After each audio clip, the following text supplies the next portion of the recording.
Assalamualaikum warahmatullahi wabarakatuh. Hi guys, morning. How are you today? I'm fine.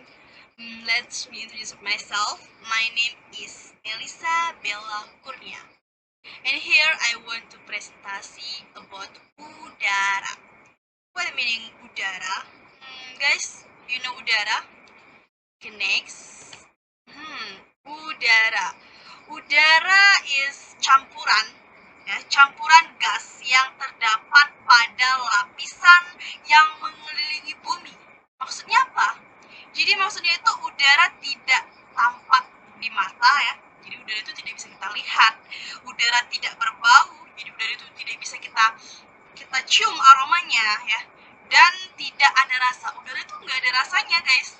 Akan tetapi kehadiran udara hanya dapat dilihat dari adanya angin yang menggerakkan suatu benda. Ya. Udara juga termasuk salah satu jenis sumber daya alam. Sumber daya alam karena memiliki banyak fungsi bagi makhluk hidup. Jadi udara itu benar-benar ya sangat banyak sekali manfaatnya. Kita hidup juga membutuhkan udara, oksigen ya.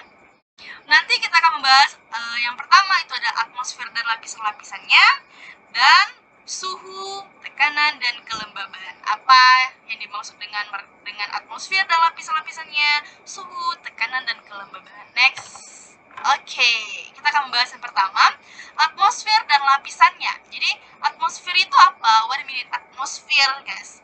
Menurut Kamus Besar Bahasa Indonesia, atmosfer adalah lapisan udara yang menyelubungi bumi sampai ketinggian 300 km, terutama terdiri atas campuran berbagai gas, yaitu ada nitrogen, oksigen, argon, dan sejumlah gas kecil lainnya. Jadi, atmosfer itu ya adalah udara yang menyelubungi bumi ya.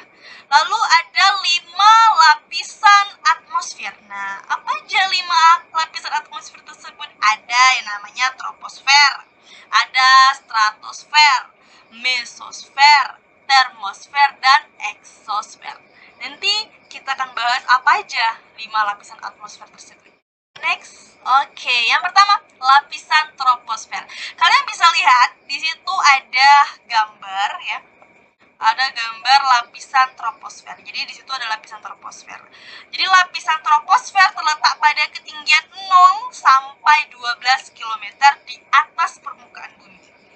Troposfer merupakan lapisan paling dasar yang dekat dengan bumi. Jadi dia paling dekat dengan bumi ya.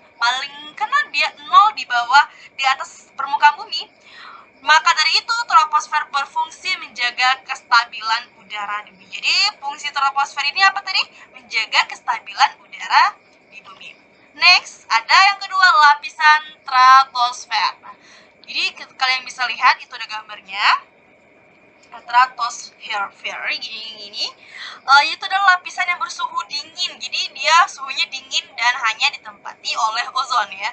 Lapisan stratosfer berfungsi sebagai pelindung dari gelombang radiasi ultraviolet yang sangat membahayakan jika terkena kulit manusia. Jadi dia sebagai pelindung ya, pelindung dari radiasi ya. Radiasi karena radiasi itu sangat membahayakan terkena kulit manusia. Kalau terkena kulit manusia, jadi dia sangat banget bermanfaat guys. Yang ketiga, oke, next, lapisan mesosfer. What do you mean lapisan mesosfer? Kalian bisa lihat di gambar mesosfer itu di mana? Di sini ya. Di sini. Jadi lapisan ketiga dari atmosfer ini terjadi penurunan suhu yang cukup signifikan setiap bertambahnya ketinggian. Suhu pada lapisan mesosfer bisa mencapai 0,4 derajat sehingga pada ketinggian 100 meter. Tinggi banget ya guys. Oke. Next, ada lapisan termosfer.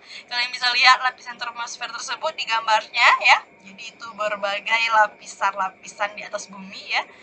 Termosfer adalah lapisan di mana terjadinya ionisasi partikel-partikel sehingga akan memberikan efek pada perambatan ya, atau pemantulan gelombang radiasi, baik itu gelombang radiasi dengan frekuensi yang rendah maupun yang tinggi. Lapisan termosfer terletak pada ketinggian 80 km sampai 100 km, guys.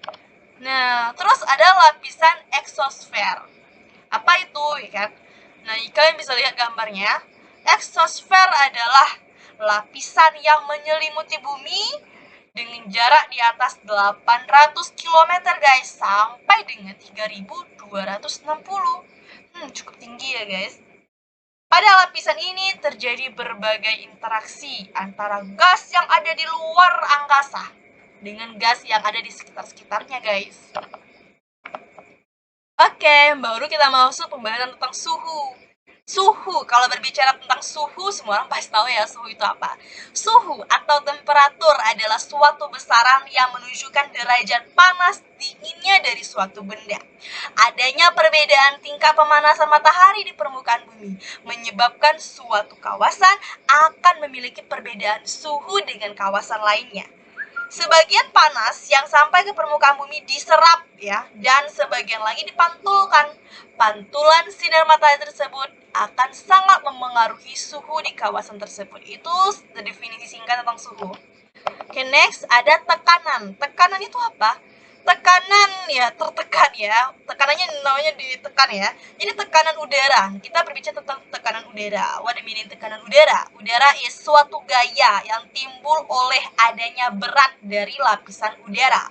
Udara merupakan kumpulan gas yang masing-masing memiliki massa dan menempati ruang. Karena massa yang dimilikinya, udara pun memiliki tekanan. Jadi udara itu juga ada tekanan, guys. Suhu di suatu kawasan sangat berpengaruh terhadap tekanan udara di kawasan tersebut. Bila suhu makin tinggi, maka tekanan udara akan makin rendah.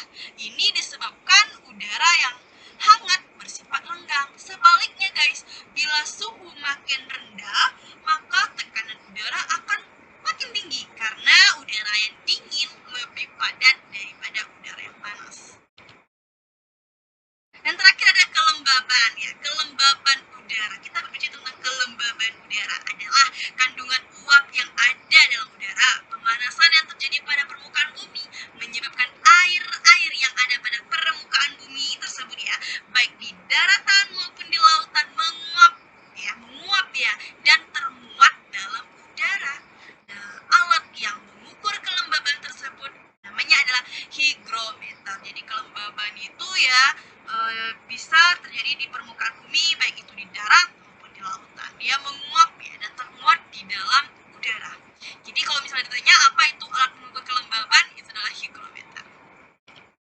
Okay, thank you. Have a nice day, guys. And saya akhiri, wassalamualaikum warahmatullahi wabarakatuh.